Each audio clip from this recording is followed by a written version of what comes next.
Before you write a single line of AI code in your Flutter app, there's a question you need to answer, and most of us developers skip it entirely. The question is, where should this AI actually run?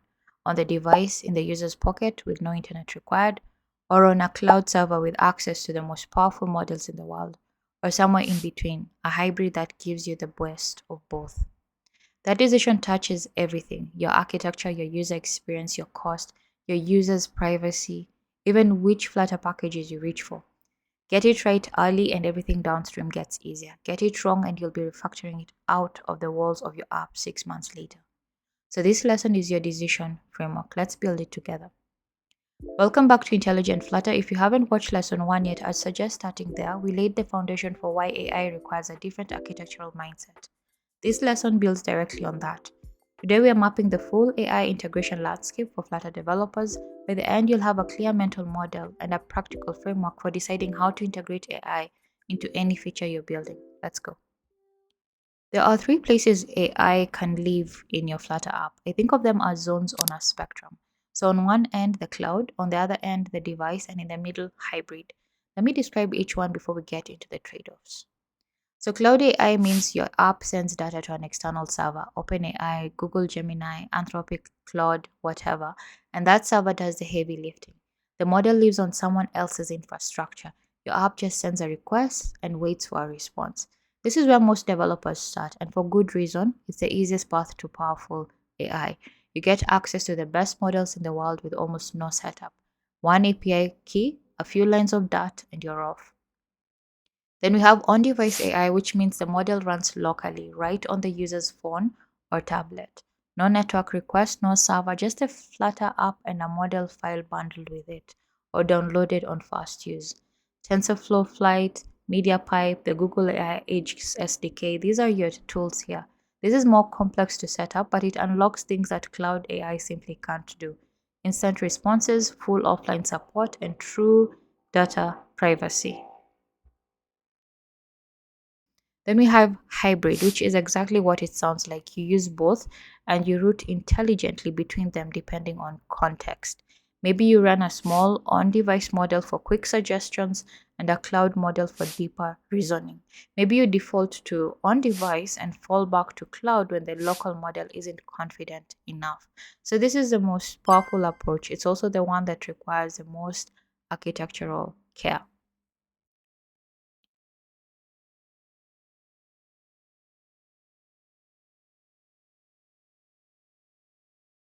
Now, what I want you to notice about this spectrum is that it's not a ranking.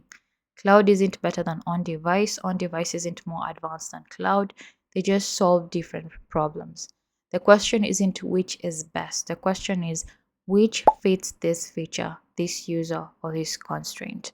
And to answer that, we need to talk about the five trade off dimensions. So every AI integration decision comes down to five things. I'll walk through each one and I want you to start building a mental map of where your features land. So we have latency. Cloud AI has network overhead. Even a fast model response takes 500 milliseconds to 2 seconds on a good connection, sometimes more. For features where the user is waiting on AI to proceed, that latency is noticeable. On device inference can be nearly instant, 50 to 200 milliseconds for a well optimized model. For features like real time suggestions, live translation, or camera based recognition, that difference is a difference between feeling magical and feeling laggy. So ask yourself, is a user waiting for this AI response, or is it happening in the background while they do something else? Then two, we have capability. This one currently favors the cloud and by a wide range. So GPT-4, Gemini Ultra, Claude, these are enormous models trained on vast data sets. They can reason, write, analyze, summarize, and generalize in ways that local models simply can't match yet. On device models are smaller, more specialized, and more constrained. They are excellent at specific tasks like image classification, keyword extraction, or sentiment analysis, but they're not going to write you a nuanced essay or reason through a complex legal document, for example. So the gap is narrow. Gamma 3, 5, 4, which are amazing, and other small language models are impressive for their size. But for general purpose reasoning, cloud still wins. Then we have privacy. This one clearly favors on device. When you send data to a cloud AI, that data leaves the user's device. It goes to a third party server. Even with privacy policies and data agreements, some users and some use cases simply can't allow that. Medical apps, journaling apps, financial tools, anything where the user expects the data to stay private. On device AI means the data never leaves the phone. The model runs locally, the result is local, and nothing is transmitted. And that's a genuine architectural superpower for the right use case. Then we have cost. Cloud AI is built per token, per word essentially. At low volumes, it's cheap. At scale, it adds up fast. If you have a feature that calls an LLM on every keystroke or processes large documents for every user, your API bill can grow uncomfortably quickly. On device has no per inference cost. Once the model is on the device, every inference is free. The cost is front loaded, model size, bundle size, download size, but the marginal cost is zero. For high frequency, low complexity AI tasks, on device often wins economically. Then we have connectivity, the obvious one. Cloud AI requires an internet connection.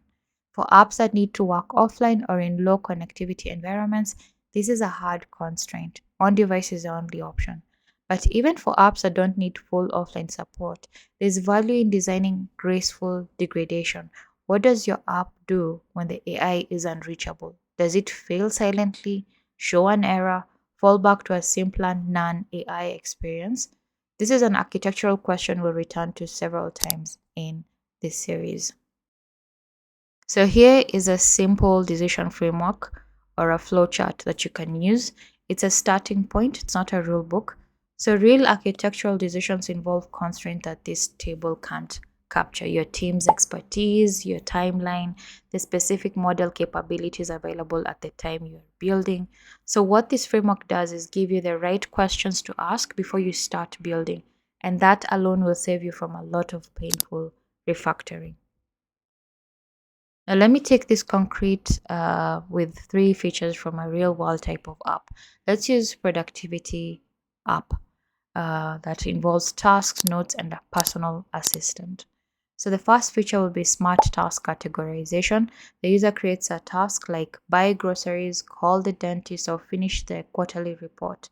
You want to automatically categorize each item into either personal, health, or work. This is a perfect on device task. The categories are fixed and well defined, so you can train or fine tune a small classification model for exactly this. It needs to be fast, ideally happening as the user types, and there's no reason to send the user's task list to a cloud server. So on device wins here. The second feature will be daily summary generation. At the end of the day, the app reviews everything the user did and writes a thoughtful, personalized summary: what they accomplished, what carried over, patterns it noticed.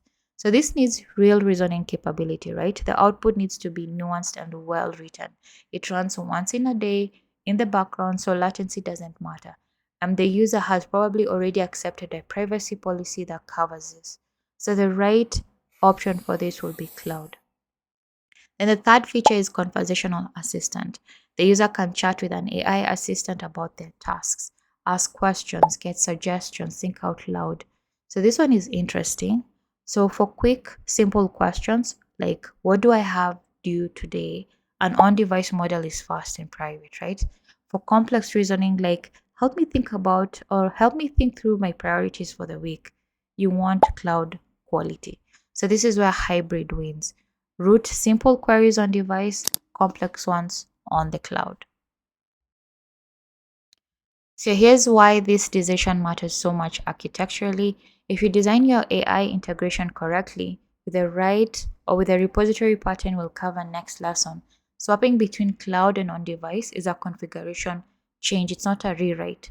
Your use cases don't care whether the AI lives on a server or on the user's phone. They just call a method on a repository interface and get a result back. The repository handles the routing, the use case handles the business logic, and the UI handles the state. That's the layering we're going to build together through this series. But it starts with this decision. where does this AI live? Made consciously, early, and for the right reasons. So here's a principle I want you to hold into. Design your architecture for the AI you need, not the AI that's easiest to reach. It's tempting to just grab an API key and call it a day. Sometimes that's exactly right, but sometimes you're optimizing for developer speed at the cost of user experience or privacy or long term maintainability. So you have to think it through, use the framework we talked about earlier, then build with intention. So before you start building any AI feature, ask one more question. What happens when the AI is gone? If the answer is the app breaks, you need a fallback. If the answer is the feature just doesn't appear, that might be good enough. Design the fallback before you design the feature. So ask yourself, what did this feature do before AI?